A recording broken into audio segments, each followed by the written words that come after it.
Hey everybody, this is luckyDminor with another episode of 4-Player Chess Teams, and the question is, will I ever be able to win one of these games? Let's give it another try. We're having not really high-ranking players on the board, and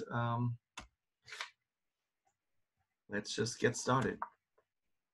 So red opens with the queen's pawn, opens up the diagonal to his king. Not the best opening, I think.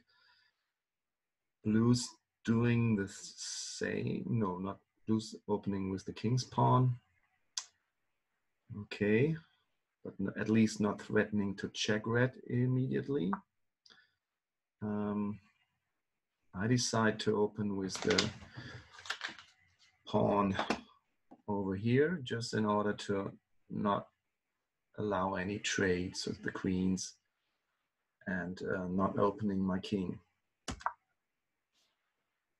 Okay, and another king's pawn opening from green. And as you may remember, if you have seen the last videos, my highest goal here is to not play too fast and to not make too bad early mistakes. So let's see. Red is pushing pawns. I signal him in the threat that he will not develop his pawn until 11th rank at this point of the game. So even though I don't know how the game works, I still feel like I have to train and teach my partner here a little. So another pawn from blue, now opening also bishop's diagonal towards my side. I develop my knight. I try to be safe here and not open up too fast. Queen is pushing. Red is pushing, so it feels like we're playing FFA here somehow, but we're not. So now finally the check from blue towards red is coming. And at this point, is there already a mate possible? Yes, if green would take here and check 2, the queen would be protected by that bishop, and the king cannot take the queen, and is 2 times checked, so that would be mate already. Do I have a chance to stop that? Not really. I could just try to sacrifice my queen here, but that wouldn't help at all. So I just make a development move, and well, of course I threaten to take that bishop and maybe distract green a little. And green is just pushing pawns, so okay, we're lucky in this case. Red is blocking and counter-attacking blue. Blue is pushing pawns. I'm preparing my bishop and the queen to attack the blue queen. But green trades my bishop. Okay. Red offers bishop trades and queen trades, both with blue and green. Okay. Blue is protecting and counter-attacking with his bishop. I'm just taking the green bishop. And green offers queen trades. Okay. Green is attacked now by bishop and queen from red and by my queen.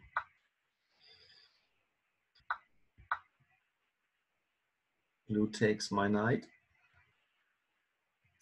And at this point I'm scared. If I take that knight, the queen could possibly also take, and that queen could come here, and that queen could protect, and then I would be mate. So I'm not doing that. Also, if I take with my pawn, I open up my king's corner and create a double pawn here. Also, I'm still under threat to be checked by green and then to be mated by blue. So I have to take the green queen, I guess. So I do, and green, of course, retakes. And red has a chance to check blue. This is bishop, but I'm protected. I cannot protect the bishop. Blue takes and checks red. And now I can take the blue bishop. Okay, that's good. Green develops. Red protects and develops. Blue pushes another pawn, threatens to attack the red knight. And I'm developing my pawn structure a little. Okay, green castles. Red continues to push his pawn. They are all blocking each other. And I just step aside. Why am I stepping aside here?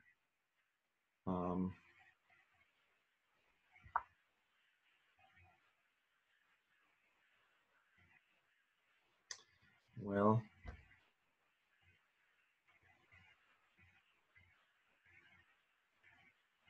I'm not quite sure.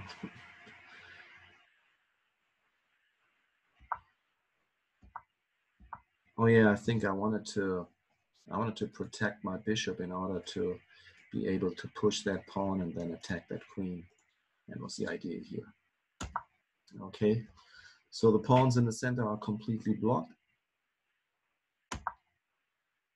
The red queen develops, and now the red queen together with the bishop threatens a mate on blue here. Let's see if he sees it. No, he doesn't. So we should win this game as long as green cannot interfere.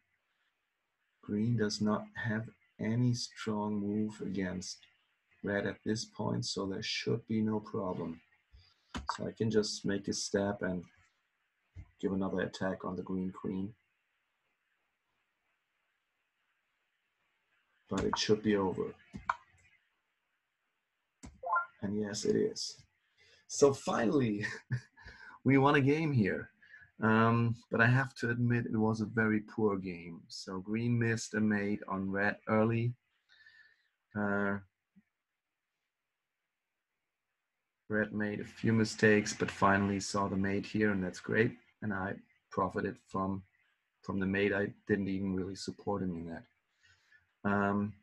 So I figure I have to do something else here. It's no sense for me to play low-rated team games where nobody knows what he does.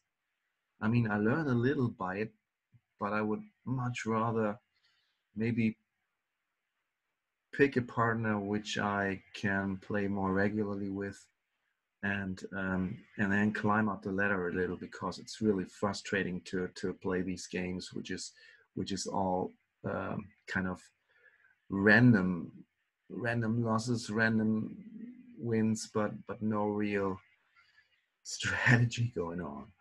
So okay, I may possibly change a little my strategy here, but let's see. Thank you for watching and have a nice day.